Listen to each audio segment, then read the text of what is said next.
माननीय अध्यक्षता महोदय, इस नज़ूल के विषय में आपने बोलने का अवसर दिया, इसलिए आभार व्यक्त करते हैं।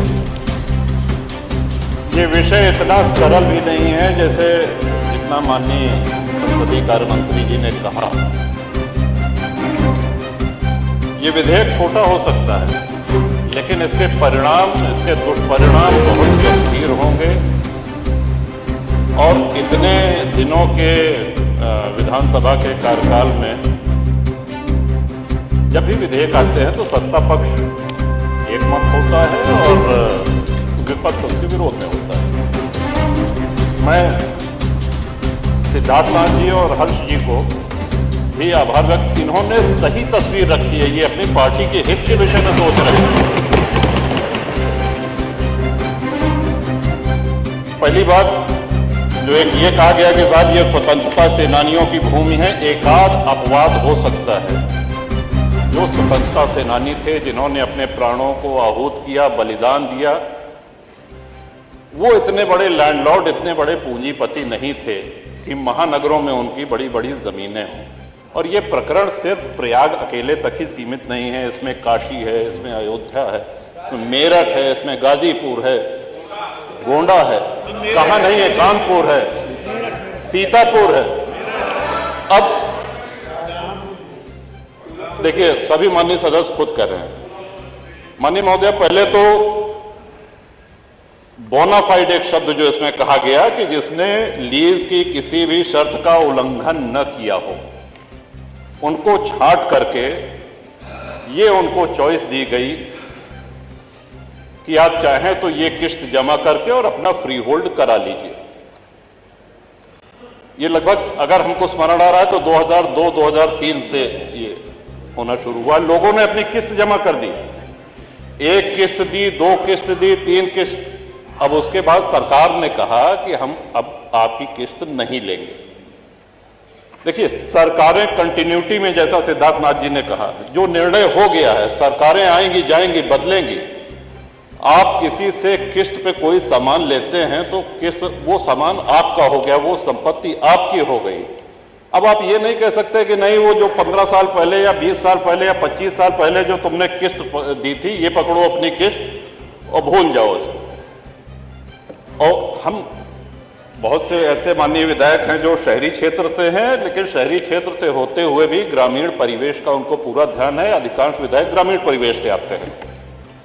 अब जो गांव बसे हुए हैं, माननीय अधिष्ठाता महोदय, हम भी ये जानकारी चाहते हैं कि गांव जो बसे हुए हैं, क्या वो लोग अपनी भूमिधरी में घर बनाए हैं? इस सिद्धांत के तहत तो उनको भी बेदखल कर देना चाहिए। फिर जो आबादी में है, जो ग्राम समाज में है, गांव के गांव बसे हैं, गांव में अपनी भूमिधरी में किसने घर बनाया है? सब कच्चे में गांव। तो कौन सा विकास कर रहे हैं? लोग सड़कों पे आ जाएंगे। और जब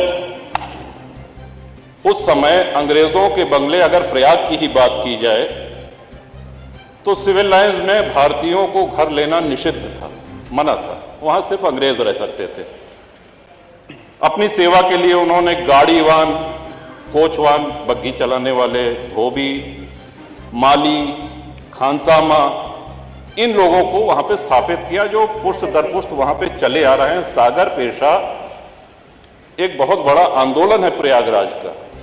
एक बहुत बड़ी संख्या में आप हजारों लाखों लोगों को बेघर कर देंगे। 3200 प्रार्थना पत्र लंबित हैं।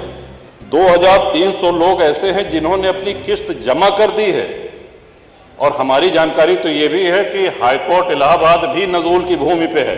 कई सारे जजेस के घर हमारी जानकारी, तो उसको भी खाली करा दिया जाएगा।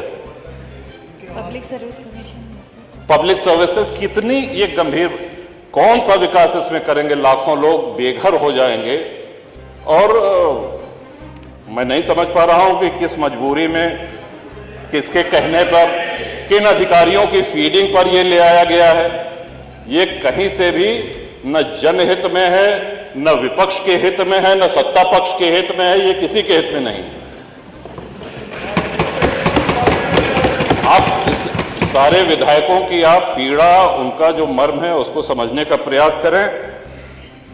ये विधेयक तो यहाँ आना ही नहीं चाहिए था, लेकिन चूंकि आ गया है तो अब आने के बाद मजबूरी है, इसको प्रवर समिति को भेजा जाना चाहिए। और साथ ही साथ जिन लोगों की किस्त जमा है, सौदा हो गया तो हो गया, किस्त आपने तय करी, किस्त की रकम सरकार ने तय करी है। अब जब 2 किस्त 3 किस्त दे दिया, अब आप कह रहे हैं कि नहीं हम नहीं लेंगे, तो ये नहीं होगा, होना नहीं चाहिए, न्याय संगत नहीं है। और जिनकी लीज एक्सपायर हो गई है, जब अंग्रेज लीज रिन्यू कर सकते थे, तो क्या हमारे स्वतंत्र भारत में एक लोक हितकारी सरकार क्या लीज रिन्यू करके उनको वहां बसाए रखने की जिम्मेदारी सरकार की नहीं है? सबको बेघर करके भगा देंगे? कौन सा विकास हो रहा है? उनके पुनर्वास के लिए, उनको पुनर्बसाने के लिए कोई इसमें उल्लेख नहीं। गोलमोल भाषा में कहा गया है कि यदि सरकार करना चाहे तो करे। इसमें महोदया बहुत बड़ी क्रांति हो जाएगी, लोग सड़कों पे आ जाएंगे, हाहाकार हो जाएगा पूरे प्रदेश में। ये विषय बहुत ही जटिल है, बहुत ही संवेदनशील है। तो इन्हीं शब्दों के साथ मैं आशा करता हूं कि सरकार पुनर्विचार करे, प्रवर समिति को भेजे, और जो लोग जहां बसे हैं उनको किसी भी हालत में वहां से बेघर न किया जाए। जो फ्री होल्ड के क्रम में है फाइलें, उनको शीघ्र समयबद्ध निस्तारण किया जाए, उनकी शेष किस्त लेके, और जो लीज खत्म होने के कगार पे हैं उनकी लीज रिन्यू की जाए। इन्हीं शब्दों के साथ